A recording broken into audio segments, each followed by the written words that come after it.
ओम शांति। आज मुरली है 8 मई की प्रातः मुरली। ओम शांति। वावदादा मधुबन। मीठे बच्चे, अभी तुम शूद्र घराने से निकल ब्राह्मण घराने में आए हो। बाबा ने ब्रह्मा मुख से तुम्हें ड्राफ्ट किया है तो इस खुशी में रहो। प्रश्न है, कौन सा ग्रहराज ब्राह्मण कुल वाले बच्चे ही समझ सकते हैं? उत्तर है निराकार। शिव बाबा हमारा पिता है और वह ब्रह्मा हमारी माता है। निराकार भगवान कैसे माता पिता बंधु सखा बनते हैं, जे ग्रह गुप्त राज ब्राह्मण कुल के बच्चे ही समझ सकते हैं।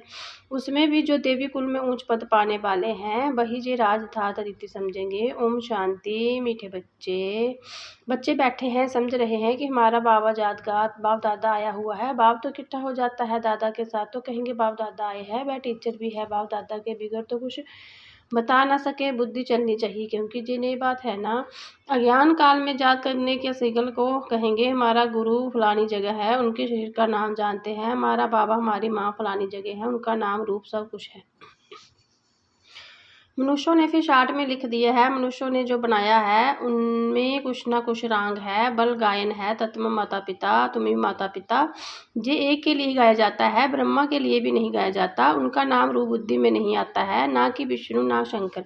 गाते तो है तुम माता पिता हम बालक तेरे, तो भी बुद्धि ऊपर में जाएगी। श्री कृष्ण को जात कोई कर ना सके, जात फिर से निराकार को ही करेंगे। उनकी महिमा है तो बाबा समझाते हैं, जहाँ जब बैठते हो तो लौकिक मन से बुद्धि जोग निकाल, परलौकिक भाव को याद करो। इस समय जो सम्मुख है भक्ति मार्ग में जो गाते हैं तो आंखें ऊपर करके कहते हैं तुम माता पिता ही भगवान कह याद करते हैं। भगवान जब कहते हैं तो शिवलिंग को भी याद नहीं करते। तोते मिसल ऐसे ही गाते हैं, लक्ष्मी नारायण के लिए भी ऐसा नहीं कह सकते। जे तो महाराजा महारानी है उनका बच्चा ही माता पिता कहेंगे, बंधु नहीं कहेंगे। भक्त लोग गाते हैं पतिति पावन, परंतु जे बुद्धि में नहीं आता कि शिवलिंग होगा, ऐसा ही सिर्फ एक कह देते हैं हे भगवान किसने कहा, किसको कहा, कुछ भी पता नहीं। अगर जे ज्ञान होता मैं आत्मा हूँ उनको बोलता हूँ तो मुझे समझे कि वह निराकार परमात्मा है, उनका रूप ही लिंग है। यथार्थ रीति कोई बाप को याद नहीं करेंगे, उनसे प्राप्ति क्या होगी कब होगी जे कुछ भी नहीं जानते। तुम भी नहीं जानते थे, अभी तो बाप के बने हो। तुम जानते हो हमको शिव बाबा ने ब्रह्मा द्वारा अपना बच्चा बनाया है। जे ब्रह्मा माँ है, इस ब्रह्मा माता द्वारा शिव बाबा ने ड्राफ्ट किया है। इस समय तुम अच्छी रीति जानते हो हम शिव बाबा के बच्चे हैं। साकार में फिर प्रजापिता ब्रह्मा के बच्चे हैं। प्रजापिता ब्रह्मा द्वारा मनुष्य सृष्टि रचते हैं, ऐसा नहीं कि कोई नई सृष्टि रचते हैं, नहीं। इस समय आकर गोद में लेते हैं, ड्राफ्ट करते हैं। अब माता पिता कहते हैं तो शिव पिता ठहरा और माता ब्रह्मा ठहरी, उनको कहा जाता है माता पिता। बाप ब्रह्मा द्वारा कहते तुम आत्माएं मेरे बच्चे हो, फिर आत्मा को पैर पहचान देते हैं कि आत्मा क्या है। कहते भी है भ्रिकुटी के बीच में रहती है, स्टार मिसल है और कुछ भी नहीं जानते। जे कह ना सके कि आत्मा 84 जन्म भोगती है, आत्मा शरीर द्वारा पाठ बजाती है।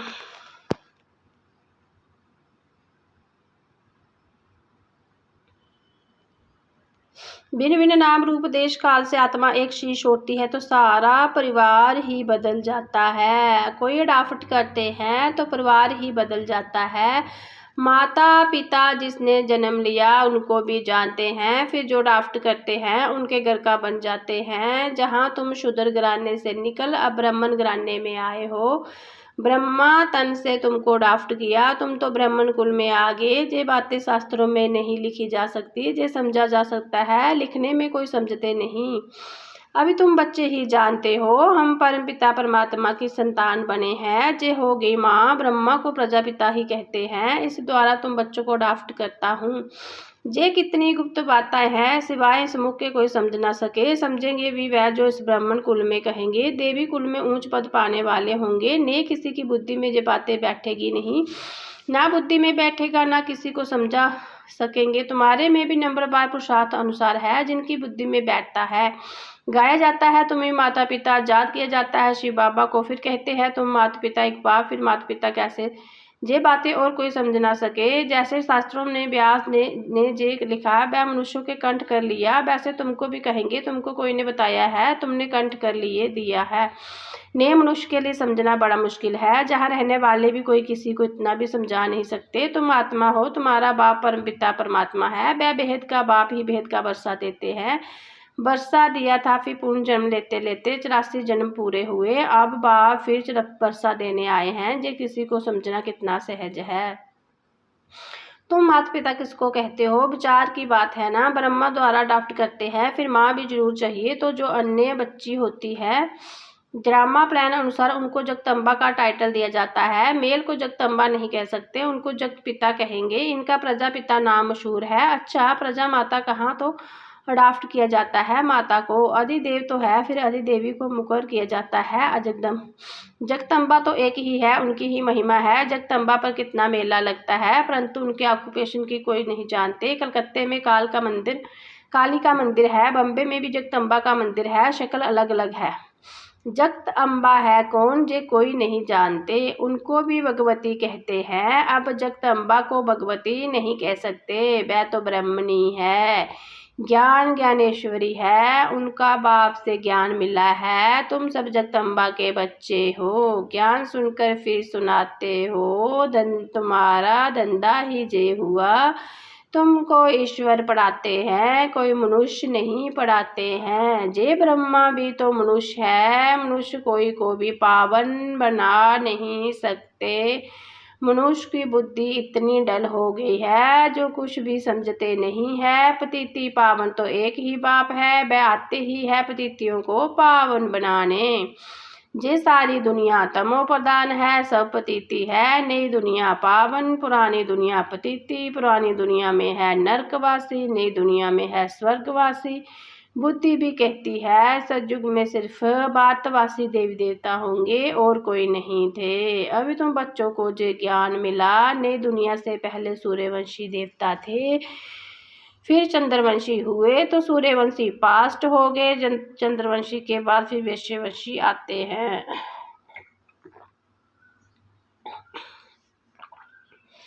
बरोबर लक्ष्मी नारायण का राज्य था। अच्छा, उनके आगे क्या था जे कोई समझ ना सके। तुम बच्चों को बाप ने चक्कर का राज समझाया है। द्वापर में है वैश्यवंशी, कलयुग में होते हैं चंद्रवंशी। अभी तुम जानते हो हम ब्राह्मण बने हैं, तुमको बाप ने अपना बनाया है, अर्थात शुद्ध धर्म से देवता धर्म में ट्रांसफर किया है। अब सूर्यवंशी चंद्रवंशी तो नहीं, ना लक्ष्मी नारायण का राज्य है, ना राम राज्य है। अब है कलयुग का अंत। कलयुग के बाद जरूर सतयुग आएगा। कलयुग में जो पुरानी पतिती दुनिया है, महान दुखी है, इसलिए देवताओं के आगे जाकर महिमा गाते हैं, माथा टेकते हैं। अच्छा, लक्ष्मी नारायण का जे राज्य किसने दिया? कोई है जे बात बता सके? कोई को भी ख्याल में नहीं होगा, क्या उनकी बुद्धि में है?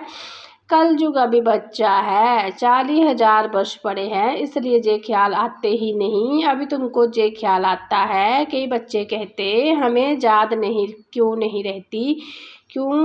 रहती, क्योंकि सवेरे सवेरे उठकर याद में बैठकर धारणा नहीं करते, समझते भी है, फिर किसी को समझा नहीं सकते। ये तो जरूर होगा। सब एक्ट्रेस तो समझदार बन नहीं सकते, समझदार भी चाहिए, बेसमझ भी चाहिए। बहुत समझदार तो जाकर राजा रानी बनेंगे। जितना जितना जो जास्ती समझते हैं समझाते हैं, उनका नाम वाला होता है। प्रदर्शनी होती है तो लिखते हैं बाबा फलानी को भेज दो, तो क्या तुम नहीं समझा सकते हो बाबा? उनकी प्रैक्टिस जास्ती है, हम थोड़े कच्चे हैं। बाबा खुद भी कहते कहाँ से भी निमंत्रण मिलता है तो लिख कर भेजो, कौन कौन है तो हम देखेंगे किस किस को भेजना चाहिए। सन्यासी भी उस निमंत्रण पर है क्या? फिर अभी तुम अच्छी ब्रह्मा कुमारी को भेजना होगा। अच्छा, कुमारी का मनोहर है, गंगे है, इसमें तो कितने को भेज दो। बच्चे तो ढेर है, जगदीश को भेज दो, रमेश को भेज दो। तुम भी समझते हो एक दो से होशियार है। जैसे जज मजिस्टर होते हैं, एक दो से होशियार होते हैं। गवर्नमेंट जानती है एक दो से होशियार है, तब तो केस एक दो से ऊपर जाते हैं। फिर हाई कोर्ट में जाओ, फिर उनके ऊपर उसने भी जजमेंट ठीक ना दी तो फिर उससे ऊपर जाएंगे। इनके ऊपर तो रहम करो। अब ये सब बातें जहाँ होती है सतयुग त्रेता में होती नहीं। फिर द्वापर में राजा रानी का राज्य होगा, वहाँ तो महाराजा महारानी ही केस संभालते हैं।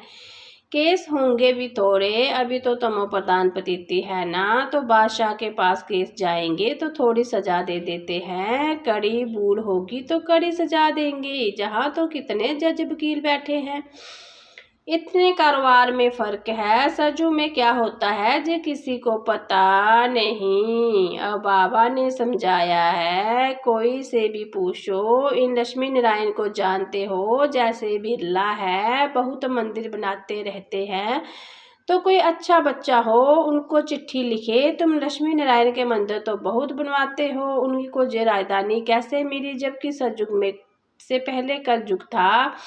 कलयुग में तो कुछ है नहीं, देवताओं ने तो कोई से लड़ाई की नहीं होगी, लड़ाई से कोई विश्व का मालिक बन नहीं सकते। विश्व के मालिक जो थे उन्हीं को जो लक्ष्मी नारायण के चित्र रखे हुए हैं। अभी तो है कलयुग, जो लड़ाई चलती है हथियारों की। बाप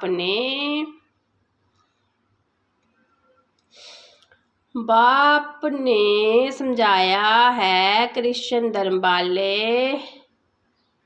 ही आपस में मिल जाए, आपस में प्रीत रखे तो विश्व के मालिक बन सकते हैं, परंतु विश्व के मालिक तो लक्ष्मी नारायण ही बनते हैं।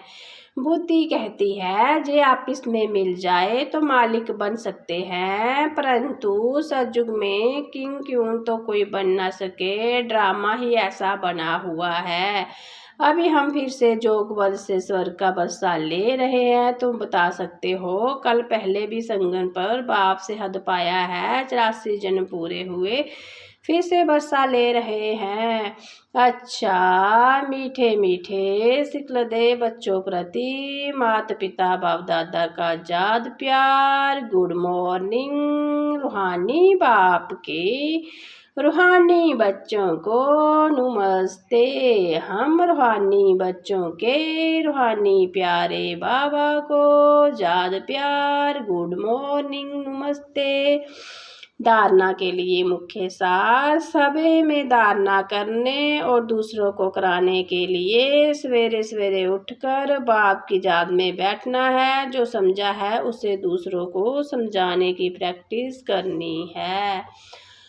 लौकिक संबंधों से बुद्धि जोग निकाल, अपलौकिक बाप को याद करना है। बाप से जो ज्ञान मिला है वह सुनकर सबको सुनाना है, यही तुम्हारा धंधा है। वरदान है समाने की शक्ति द्वारा एक मत का वातावरण बनाने वाले दृष्टांत रूप।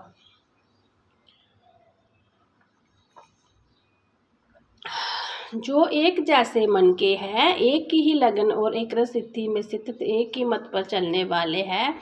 आपस में संकल्पों में भी एक मत है, वही माला में पिरोए जाते हैं, लेकिन एक मत का वातावरण तब बनेगा जब समाने की शक्ति होगी।